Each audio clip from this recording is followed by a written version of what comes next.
The New York Giants are finally returning to a blueprint that once brought us 2 Super Bowl trophies under Eli Manning. By surrounding our young quarterback with massive skyscraper targets, management is making a clear statement about the future of this franchise and the development of our signal caller. This isn't just about height. It's about giving our leader the tools he needs to succeed downfield. Please subscribe to our channel to help us reach our goal of 500 subscribers, and leave a like if you love Big Blue.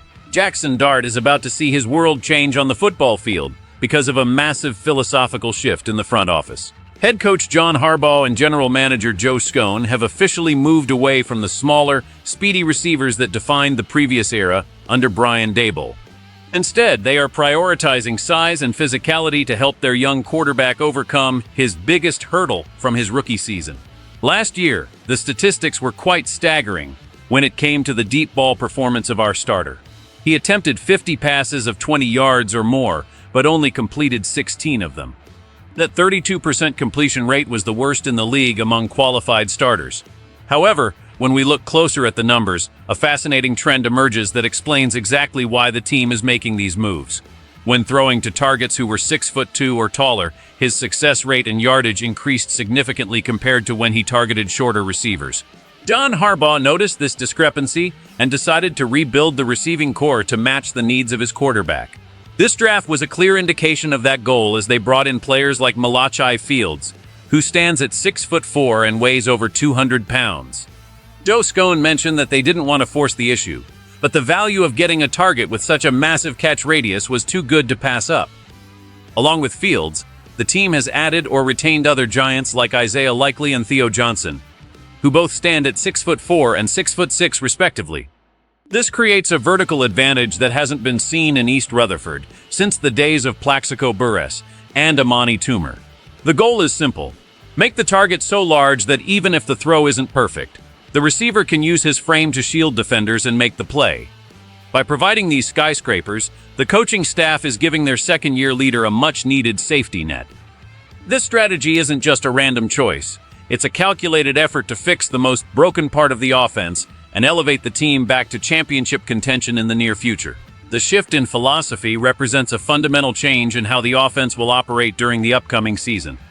For a long time, the focus was on finding players who could create yards after the catch using speed and agility, but that approach often left the quarterback without reliable options when the pocket collapsed or when he needed to take a shot down the field. Now, the offense is built around the idea of the contested catch and the massive radius of these new targets. This young passer showed incredible promise during his rookie campaign, but the lack of a true vertical threat often made the offense feel one-dimensional. By adding these enormous receivers, the coaching staff is essentially expanding the strike zone for every throw. Imagine a situation where the coverage is tight and the window is small. A 6'4" receiver can high-point the ball in a way that a smaller player simply cannot. This reduces the risk of interceptions, which is crucial for a developing leader who needs to maintain his confidence. We saw how this worked for legendary players in our past, and the hope is that history will repeat itself. The scouting reports on these new additions highlight their ability to dominate in the red zone and win those crucial 50-50 balls that often determine the outcome of a game. If the offense can successfully integrate these massive targets, it will force opposing defenses to rethink their entire strategy.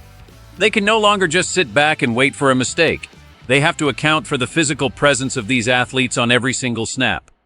This creates a ripple effect throughout the entire roster, as the running game should find more room to breathe when the safeties are forced to stay deep to help their cornerbacks against these physical threats. It is a bold move that speaks to the vision of the current regime and their commitment to building a team that can compete with the best in the NFC East. The excitement in the building is palpable because everyone knows that a quarterback is only as good as the weapons surrounding him, and these weapons are truly impressive. Why does all of this matter so much for the upcoming season? It's because the difference between a winning season and another year of disappointment often comes down to just a few big plays.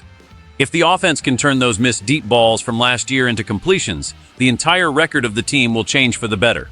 We are talking about the difference between a drive ending in a punt or a drive ending in a touchdown. For a fan base that has been patient through a long rebuilding process, these are the types of changes that signal a real turning point.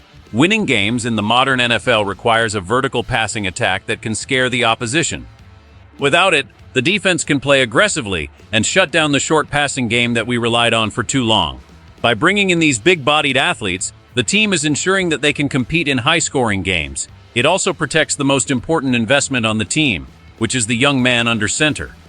If he feels comfortable and trusts that his receivers will bail him out on tough throws, he will play with more poise and less fear. This leads to better decision-making and fewer turnovers, which is the fastest way to stack up wins in this league. We have seen other teams find success with this model, and there is no reason why it shouldn't work for our beloved franchise. The impact on the locker room cannot be ignored either. When players see the front office making moves to address clear weaknesses, it builds trust and motivation. They know they have the pieces to win, and that belief can be a powerful force during the grueling months of the regular season. This strategy is about more than just height. It's about creating an identity for the team. We want to be the team that bullies opponents and makes them feel small on the field. It's a return to the Big Blue tradition of being physical and dominant at the point of attack. If this works, we will be looking back at this offseason as the moment everything finally clicked into place for the organization. Imagine the different ways this season could unfold based on this massive strategic gamble. In the best-case scenario, the chemistry between the signal caller and his new skyscrapers develops quickly during training camp. We could see an offense that becomes nearly impossible to stop in the red zone, as the sheer size of the targets overwhelms smaller defensive backs. This would lead to a surge in scoring and a quarterback who looks like a legitimate star in this league. The fans at MetLife Stadium would be treated to a brand of football that is both exciting and effective, leading to a deep playoff run and perhaps that 5th Super Bowl trophy we all crave. It would validate every decision made by the front office and solidify the coaching staff's reputation as master builders. However, we must also consider the alternative. If the chemistry isn't there, or if these large receivers struggle with the speed of the NFL, the offense could become stagnant. Height doesn't always translate to production if the timing is off, or if the quarterback continues to struggle with his accuracy despite the larger catch windows.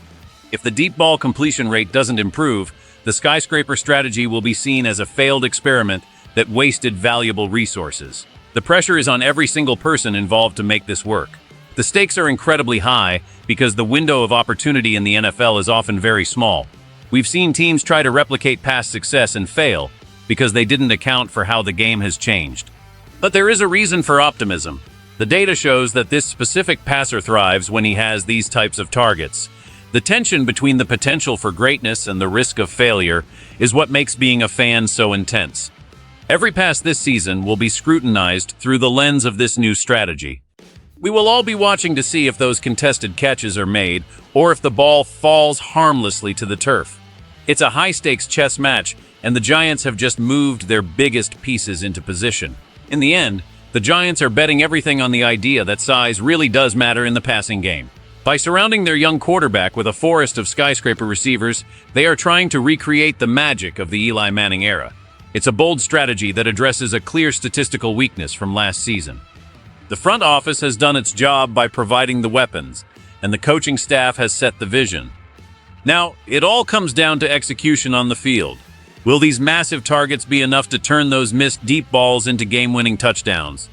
Or is there more to the accuracy issue than just the size of the receiver? Be honest with me, do you think this height advantage is the missing piece for our offense, or are you still worried about the deep ball consistency? We want to hear your thoughts in the comments below. Please don't forget to subscribe to help us reach our goal of 500 subscribers, and hit that like button if you're ready for some Big Blue football. Your support means the world to us as we follow every step of this journey together.